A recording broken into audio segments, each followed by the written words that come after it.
Þjóðin klofin í afstöðu til komandi þjóðaratkvæðagreiðslu ESB-viðræður. 52% eru hlynnt því að taka upp aðildarviðræður á ný, en 48% á móti samkvæmt nýjum þjóðarpúlsi Gallups.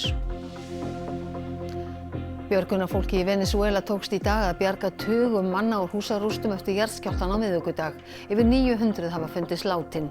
Óttast er að margfalt fleiri hafi farist.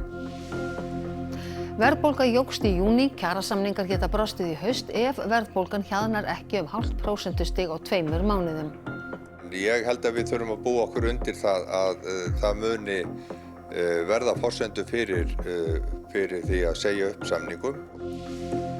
Afhendingarstöðum netverslana með áfengi fjölgar landið á meðan lagaleg staða þeirra er óljós. Einn slíkur var opnaður á Fáskrúðsfirði í dag. Gömlu matarstellin voru dregin upp úr geymslunni í Valhöllhúsi Sjálfstæðisflokksins í dag. Blásið var til markaðar þar sem áhugasöm gátu krækt sér í postulín og hótelsilfur.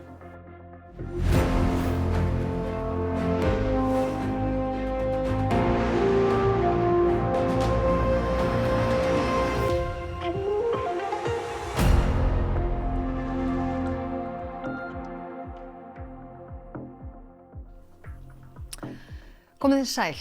Mjög mjótt er á munum í viðhorfi fólks varðandi komandi þjóðaratkvæðagreiðslu framhald aðildarviðræðna að ESB samkvæmt nýjum þjóðarpúlsi Gallups. 52% segjast ætla að kjósa já en 48% nei. Laugardaginn 29. ágúst verður úr því skorið með þjóðaratkvæðagreiðslu hvort hefja skuli á ný viðræður aðild Íslands að Evrópusambandinu. Gallup kannaði hug fólks til þess og ljóst er að lítill munur er á milli þeirra sem ætla að segja já eða nei. 39% myndu kjósa já ef gengið er að kjörborðinu núna. 13% segjast líklega vilja hefja viðræður. 35% vilja ekki hefja aðildarviðræður á ný við Evrópusambandið og 13% segja líklega ekki. Mikill munur er á viðhorfi fólks eftir því hvaða flokk það kýs. Kjósendur stjórnarflokkana og Vinstri grænna eru líklegri til að segja já í ágúst. Stuðningurinn er langmestur meðal kjósenda Viðreisnar eða 98%. Kjósendur stjórnarandstöðuflokkana eru líklegri til að segja nei. Mest er mótstaðan meðal stuðningsmanna Miðflokksins, 91% þeirra segist ætla að kjósa nei. Könnunin var gerð 12. til 24. júní. Heildarúrtak var tæplega 2000 manns og rúmlega 40% tóku þátt. Vilborg Ása Guðjónsdóttir, alþjóða stjórnmálafræðingur, vertu velkomin til okkar. Hvernig túlkar þú þessa niðurstöðu? Já, í rauninni bara þá er voðalega lítið að frétta af þessum málum. Þessar tölur hafa bara verið svipaðar síðustu mánuði og það kannski læðist saman eins og grunur að fólk í rauninni ætla bara að gefa sér þessa 2 mánuði sem eru fram að þjóðaratkvæðagreiðslu til þess að taka ákvörðun, það er að segja óákveðni hópurinn og það er svo sem alveg eðlilegt. En hvernig finnst þér svona umræðan hafa verið að þróast, núna fram til þessa? Já, það er svona allt til í því. Það ber svolítið á svona ákveðnum öfgum og jafnvel þá annarkvort verið að ýkja eða jafnvel að segja rangt frá eða villa fyrir en svo þess á milli er hún málefnaleg. Þannig að auðvitað vonum að bara að það verði semst meira af því fram á við. Verði málefnaleg áfram. Já. En við skoðum þetta aðeins betur og fáum hér upp á skjáinn grafík sem sýnir að neikvæðasti aldurshópurinn sem við helst segja nei, er 30 til 39 ára og það sést á þessu skilti. Hvers vegna, hvað lest þetta? Þetta kom í raun og óvart þegar ég skoðaði niðurstöðurnar. Ég sagði nú, hver alls er skýringin af þessu? Ég er ekki með nein svör, þetta hefur ekki verið rannsakað. Það væri auðvitað áhugavert að rannsaka þetta. Síðasta könnun hjá Gallup þar að segja, könnun Gallup frá því í mars tók ekki aldursflokkana inn, þannig að þetta eru nýjar upplýsingar. Já, og það er reyndar áður en tillagan sjálf var samþykkt á Alþingi. Já. Þetta var í mars, áður en samþykkt á Alþingi. En svo kemur líka fram í þessari könnun núna, það er nú ekki á þessu skilti, að 26% virðast vera óákveðnir. Heldur þú eða telur þú að viðhorfið eigi eftir að breytast mikið í sumar? Já, það er náttúrulega erfitt að segja vegna þess að það gæti farið í rauninni bara til helminga á já eða nei. Þannig að við vitum það ekki ennþá. Ég tel í rauninni að sé erfitt að spá fyrir það vegna þess að það veltur á atriðum sem við kannski vitum ekki í dag, bæði þróunin hérna heima í stjórnmálunum, eins í Evrópu og alþjóðlega og í samskiptum Íslands og Evrópusambandsins. Hvernig mun það þróast næstu 2 mánuði og hvaða áhrif hefur það á þjóðaratkvæðagreiðsluna? Allt á þetta að koma í ljós. Vilborg Ása Guðjónsdóttir, takk fyrir að koma hingað til okkar. Og við ætlum þá að fara út í heim. Rúmlega 900 hafa fundist látin eftir jarðskjálftana í Venesúela á miðvikudag. Ung börn fundust á lífi í húsarústum í dag, tæpum 2 sólarhringum eftir hamfarirnar. Þessi hljóð ómaði alla Caracas, höfuðborg Venesúela eftir jarðskjálftana 2 á miðvikudaginn. Múrbrot og háværar vinnuvélar og svo reglulega 1 mínútu þögn til að hlusta eftir þeim sem enn eru fastir í rústum húsa sem hrundu eða skemmdust í skjálftunum. Í dag var fjölda fólks bjargað, þar á meðal þessum litla dreng úr rústum fjölbýlishús, en þar sat hann fastur í rúman sólarhring. Björgunarsveitir frá Mexíkó, El Salvador, Sviss og Spáni komu til Venesúela í morgun og hófu störf síðdegis. En fram til þessa hafa björgunarstörf að mestu verið á hendi sjálfboðaliða. The entire humanitarian system is moving very fast and at scale, supporting the government-led response in Venezuela. Top priority, search and rescue. Í dag var staðfest að yfir 900 hefðu fundist látin en yfir 50.000 enn saknað. Talið að flestir hafi farist í héraðinu La Guaira, norður af Caracas og nærri upptökum skjálftana. Þar talið að vel á annað 100 bygginga hafi hrunið til grunna. Hacemos un llamado al gobierno, a los países del mundo que nos ayuden. Mire, aquí se necesitan máquinas, la fuerza humana no va a dar basto, no pueden hombres mover esa estructura. Necesitamos ayuda, por favor, necesitamos máquinas. Aquí se necesitan máquinas y todavía hay gente viva. Og þá að allt öðru. Verðbólga hér á landi var 5,2% í júní og jókst 0,1% stig milli mánaða. Forysta verkalýðshreyfingarinnar hefur áhyggjur af þróuninni. Ef verðbólga mælist yfir 4,7% þann 1. september hægt að segja upp kjarasamningum sem voru undirritaðir fyrir 2 árum. Til að koma í veg fyrir það þarf verðbólgan að hjaðna 0,5% stig næstu 2 verðbólgumælingar því ágústmælingin lögð til grundvallar. Raunhæft að ná verðbólgunni niður í 4,7% fyrir þann tíma? Sko, ef þú vilt heiðarlegt svar þá segi ég nei, en vonin svo að það gangi eftir. En ég held að við þurfum að búa okkur undir það að það muni verða forsendur fyrir því að segja upp samningum og þá ber okkur að setjast niður. Við ætluðum að vera tilbúin áður með það hvort að við gætum verið búin að finna einhverja lausn á því áður en kæmi að þessu en sá tími alltaf að minnka þannig að við verðum að setjast niður þá í september og fara yfir það hvað hægt að gera til þess að koma í veg fyrir uppsögn samninga en að öðru kosti þá bara eigum við ekki annarra kosta völ heldur en að segja upp samningum. Nú ASÍ, Samtök atvinnulífsins og stjórnvöld hafa átt í viðræðum hvort það sé hægt að koma í veg fyrir að kjarasamningum verði sagt upp. Næsti fundur þeirra í næstu vikum en ASÍ hefur til að mynda lagt til að fyrirtækin haldi aftur af verðhækkunum. Þessar viðræður hafa gengið frekar brösulega.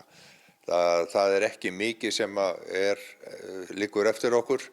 Við erum búin að viðra margar hugmyndir, sérstaklega verkalýðshreyfingin, hvaða hugmyndir við erum með. Samtök atvinnulífsins hafa eiginlega skilað auðu fram að þessu.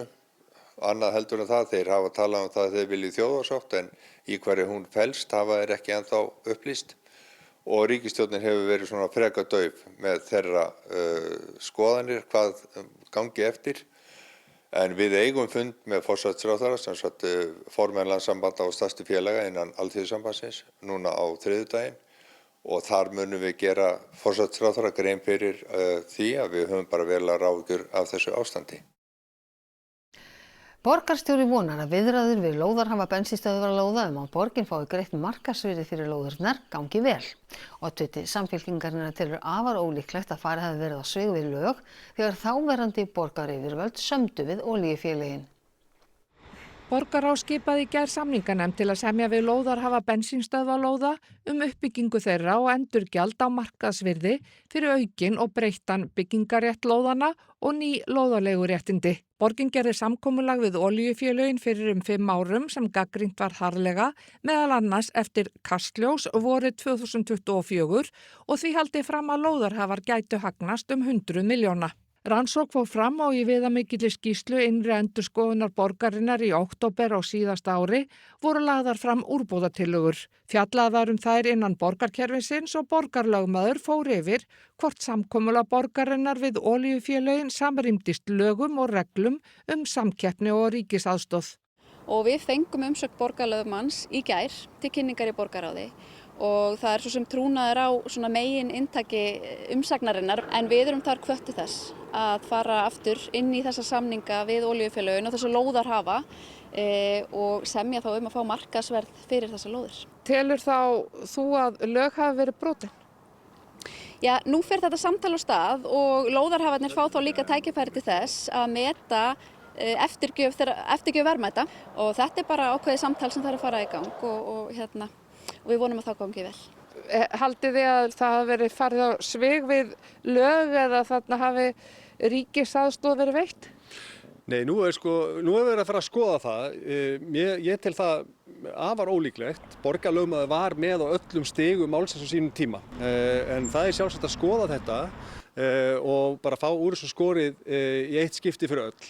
En mér finnst mikilvægast að við hugsum að þetta eru góða lóðir fyrir íbúðabyggð og það gerist mjög hratt og vel. Hitamet fyrir júnímánuð féllu víða í Norður-Evrópu í dag. Í Bretlandi var hitametið slegið 3. daginn í röð þegar hiti mældist 37,3 gráður í Suffolk nærri austurströnd Englands. Það voru hitamet einnig slegin í Danmörku, Þýskalandi og víðar. Íbúar í Bern í Sviss eru vanir að dýfa sér í ána Are sem rennur í gegnum borgina til að kæla sig yfir sumarið. En þar voru óvenju margir í dag því vatnshitinn nálgast það sem í hefðbundnum sundlaugum. Das ist eine kleine Pause. Nachher gehe ich wieder arbeiten. Ja, ich gehe auf diese Seite raus. Ja. Pour moi, c'est vraiment, je me réjouis déjà au travail quand je sais que je peux y venir. Et c'est vraiment la joie de vivre de l'été, de pouvoir venir ici à la rivière et me rafraîchir. Il y a pas mal de monde parce que c'est vraiment presque chaud. Il y a 23 degrés et ça c'est rare pour l'art. C'est un luxe avoir une telle rivière qui croise la ville, pouvoir se jeter dedans et se rafraîchir un peu. Afgreiðsla fyrir netverslun með áfengi var opnuð á Fáskrúðsfirði í dag. Starfsemin á gráu svæði og lögregla segist taka alvarlega öllum ábendingum meint brot á einkaleyfi ÁTVR til smásölu áfengis. Hér í Kaupfélagshúsinu á Fáskrúðsfirði var rekin vínbúð fram að síðustu mánaðamótum. En í dag var opnaður afhendingarstaður fyrir netverslun með áfengi. Við fengum erindi bara frá bæjarbúum eftir að ríkið yfirgaf byggðarlagið og það sem að menn óskuðu eftir að fá þessa þjónustu í bæinn. Vefverslun með áfengi á gráu svæði lagalega. ESA eftirlitsstofnun EFTA skoðar fyrirkomulag áfengisölu hérlendis eftir kvörtun frá samtökum verslunar og þjónustu. Í svari til ESA segir fjármálaráðuneytið skýrt að ÁTVR hafi einkaleyfi til smásölu áfengis innanlands. Þá féll dómur í héraðsdómi Reykjaness í apríl þar sem eigandi smáríkisins var dæmdur til þess að greiða 100.000 króna sekt vegna stakrar sölu sem var talin brot gegn einkaleyfi ÁTVR. Algjörlega fráleitur allir málatilbúnaður og dómurinn algjörlega órökstuddur. Honum sjálfsögðu bara áfrýjað til Landsréttar og hugsanlega þaðan til Hæstaréttar. Á sama tíma ESA reyndar að setja Ísland, eftirlitsstofnun EFTA setja Íslenska ríki á sakamannabekk. Þannig að ég held að það sé nú kannski alvarlegra mál sem heldur en hitt. Þannig að þið eigið ekki von á því að lenda í neinum meiri lagalegum vandræðum innan Fáskrúðsfirði? Nei, umrætt mál sem að þú minnst á, það bara í sínu lögformlega ferli. Lögreglan á Austurlandi segir að þeim hafi ekki verið kunnugt að til stæði að opna afgreiðsluna á Fáskrúðsfirði. Allar ábendingar smásölu áfengis af hendi annarra en ÁTVR verði teknar alvarlega. Afhendingarlagrar netverslana með áfengi voru framan af á höfuðborgarsvæðinu. Síðustu misseri hafa þeir þó opnað víðar á landsbyggðinni. Hérna á Akureyri eru starfandi í dag minnst 3 netverslanir með svona afgreiðslustaði fyrir áfengi en það mjög óskýr lína á milli þess hvað netverslun með áfengi og hvað hreinlega bara vínbúð vegna þess að ég get staðið hérna fyrir utan, ég get valið mér það sem mig langar í símanum og sótt það svo hérna fyrir innan eftir nokkrar mínútur. Lögreglan á Norðurlandi eystra segir að hún hafi haft afskipti af fyrirtækjunum. Til dæmis þegar opið hefur verið á helgidögum, vörum stillt fram í glugga eða ef grunur að áfengi hafi verið afhent ungmennum. En þangað til máli smáríkisins lokið fyrir dómstólum heldur staða netverslunar með áfengi áfram að vera óljós. Og þá tekur við allt annað hjá okkur. 40 ár eru liðin síðan Stefán Hilmarsson hóf tónlistarferil sinn og í kvöld fagnar hann tímamótunum með stórtónleikum í Hörpu. Þar verður ferillinn rifjaður upp með góðu fylgdarliði og allnokkrir smellir fá að hljóma. Þar Sigrún Þuríður Runósdóttir fréttamaður, verður ekki mikið fjör í kvöld? Jú, sannarlega, og það kannast líklega flestir við að hafa tekið rækilega undir einhvern af þeim fjölmörgu smellum sem að Stefán hefur gefið frá sér og jafnvel öskur sungið með. Stefán, nú eru 40 ár síðan þetta hófst. Eins og hafi gerst í gær? Já, í ýmsum skilningi. Mér finnst þetta að hafa liðið fljótt, en ég get ekki sagt í muni mikið frá fyrstu árunum. Og hver var fyrsti smellurinn? Já, það hefur sennilega verið svo að segja jólahjól, kannski fyrsti stóru smellurinn. Svo komu þeir nú nokkrir svona í beit fljótlega í kjölfarið, 18 rauðar rósir og svo var Sálin stofnuð. Þetta gerðist allt eiginlega 12 mánuðum sko, mikið hjá mér á einu ári. Svo var ég bara komin upp á svið í Eurovision sko, allt á 12 mánuðum sko. Þú ert með ótrúlegt radsvið. Þarftu ekkert að hafa fyrir þessu? Jó, þetta orðið töluverð erfið vinna. Óþægileg og erfið innvinna. Nei, já, ég svona guði gerður að hafa svona þessa rödd og ég þarf að nota hann einhvern veginn, en auðvitað svona venst þetta með tímanum og maður svona þróar sína söngrödd eins og menn bara þróa sinn hljóðfæraslátt og annað. Þannig að ég syng nú örugglega ekki eins og ég gerði í hérna áður fyrir sko. Örugglega, en þú ert með einvala lið hérna með þér í kvöld, eða ekki? Jú, hérna alveg fjöldi manns með mér. Ég 14-15 manns á sviði held ég og svo bætist svolítið í þegar fram í sækir og fjölgar til mikill að muna hérna á sviðinu. Þannig að fólk má eiga von á góðu í kvöld? Ég held það sé gott að segja það. En þetta draumurinn? Þetta lífið sem þú þráir? Ég hef ekki bara að segja það. Vera sátt í okkar skinni. Þetta draumurinn, lífið sem Stefán þráir og við kveðjum héðan úr Eldborg. Takk fyrir það, Sigrún Þuríður, og við óskum Stefáni Hilmarssyni til hamingju með tímamótin og förum í allt annað. Eftir nokkur ára hlé aftur boðið upp á hornfiskan humar á humarhátíð. Hátíðin haldin á Höfn helgina í 30. og 4. sinn. Í gærkvöld sungu og trölluðu Hornfirðingar og gestir þeirra í brekkusöng og í kvöld sneri humarinn aftur þegar gestum var boðið upp á humarsúpu víðsvegar bæinn. Í vor var gefið út leyfi til 40 daga tilraunaveiða á humri, en þá hafði hann ekki verið við Íslandsstrendur frá 2021. Það veitist ágætur humar á tilraunaveiðunum og Hornfirðingar eru bjartsýnir á að geta boðið súpuna áfram næstu árin. Við fengum humar núna eftir að hafa verið með fiskisúpu síðastliðin 2 ár. Þá kom humarinn aftur. Þannig að humarhátíð getur aftur farið að kallast með sanni humarhátíð. Já, það er okkur mjög gleðilegt að geta loksins farið að kalla hana aftur humarhátíð. Þurfum ekki að fara að kalla hana humarlausu humarhátíðina eins og vorum farin að hafa áhyggjur af. Það stendur ýmislegt til. Hvað er það svona sem ber hæst í dagskránni í ár? Hápunkturinn að það veislu tjald, það sem verður dagskrá bara alla helgina, tónlistaratriði, alls konar dagskrá fyrir börn. Fjölgar ekki eitthvað tjöldum í bænum þessa helgi? Jú, heldur betur. Það er mikið að brottfluttir komi líka og komi þá mitt í helgina í heimsóknir og kíkja svona gamla bæinn sinn.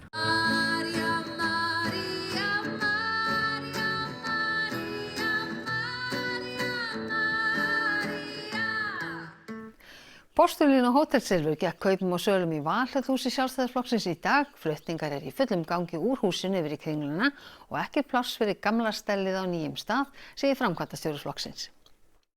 Elsta stellið hér, það stell sem var notað í það sem margir af minni kynslóð þekkja sem NASA, en heitir í dag Sjálfstæðissalurinn á Austurvelli og það sýnir merki flokksins og hvernig það var svona fyrst sinn. Síðan hvenær þetta stellið? Hvað það cirka gammalt? Það allavega eldra en 50 ára, því að þetta hús var 50 ára fyrra. Já. Og Þannig að frá tíð Bjarna Benediktssonar fyrri? Já, allavega. Heyrðu, ég er að versla einhverja dýrgripi hérna fyrir mig og fleiri sem komist ekki í dag. Það er bara gaman að þessu. Og er það silfrið? Það er silfrið, já, smá póstuli. En já, silfrið er það. Svo gaman að pússa silfur. Þetta eru allt saman sögufrægir hlutir sem að verið að selja þarna og okkur langaði að eiga á okkar heimili einhverja nokkra fallega hluti og sögu Sjálfstæðisflokksins. Við fundum hérna sósutarínur og svona silfur brauðdisk sem er auðvitað mjög skemmtilegur hérna með loki. Og þetta hérna, svo fundum við hérna blómavasa og desinskálar. Það er búið að vera móksala og síminn hættir ekki að hringja frá þeim sem eru hérna utan á höfuðborgarsvæði sem vilja endilega að þessi tekið frá fyrir sig. Og þá skulum við líta næst til veðurs.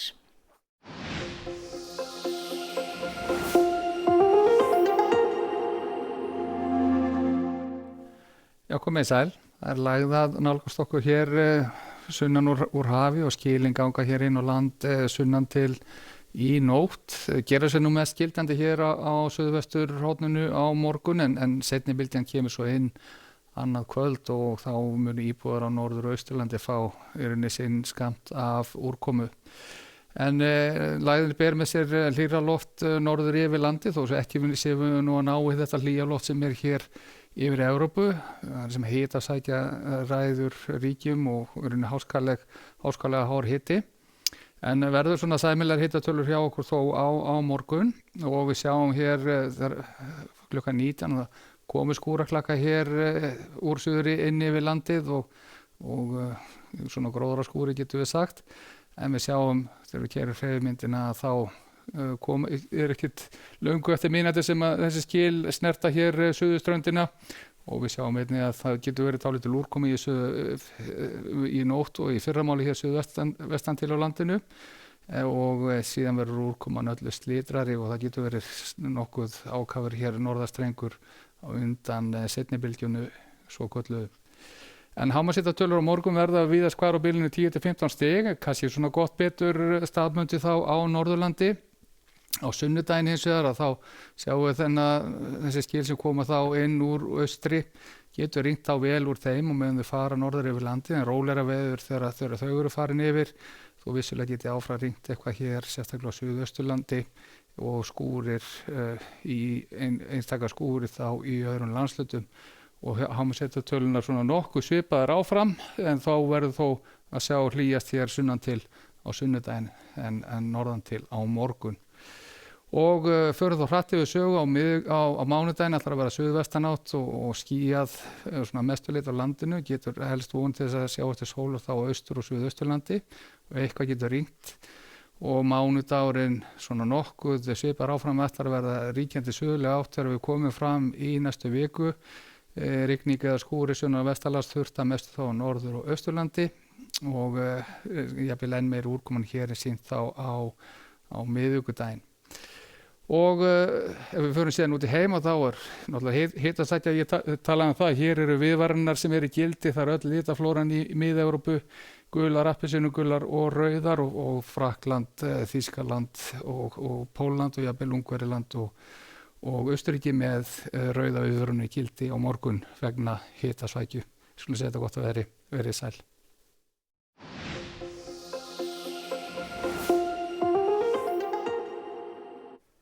Og það var helst í þessum fréttatíma. Þjóðin er klofin í afstöðu til komandi þjóðaratkvæðagreiðslu ESB-viðræður. 52% eru hlynnt því að taka upp aðildarviðræður á ný, en 48% á móti samkvæmt nýjum þjóðarpúlsi Gallups. Björgunarfólki í Venesúela tókst í dag að bjarga tugum manna úr húsarústum eftir jarðskjálftann á miðvikudag. Yfir 900 hafa fundist látin. Óttast er að margfalt fleiri hafi farist. Verðbólga jókst í júní, kjarasamningar geta brostið í hausti, verðbólgan hjaðnar ekki 0,5% á 2 mánuðum. Afhendingarstöðum netverslana með áfengi fjölgar landið á meðan lagaleg staða þeirra er óljós. Einn slíkur var opnaður á Fáskrúðsfirði í dag. Gömlu matarstelling voru dregin upp úr geymslunni í Valhallhúsi Sjálfstæðisflokksins í dag. Blásið var til markaðar þar sem áhugasöm gátu krækt sér í postulín og hótelsilfur. Þessum fréttatíma er að ljúka og þá komið að leik Noregs og Frakklands á HM karla í fótbolta og á RÚV 2 eigast við Senegal og Írak. Næsti fréttatími er í útvarpinu klukkan 10 í kvöld og nýjustu fréttir má alltaf finna inn á RÚV.is allan sólarhringinn. En við á fréttastofunni, við ætlum að segja þetta gott að sinni. Við vonum svo sannarlega að þið njótið helgarinnar. Verið sæl.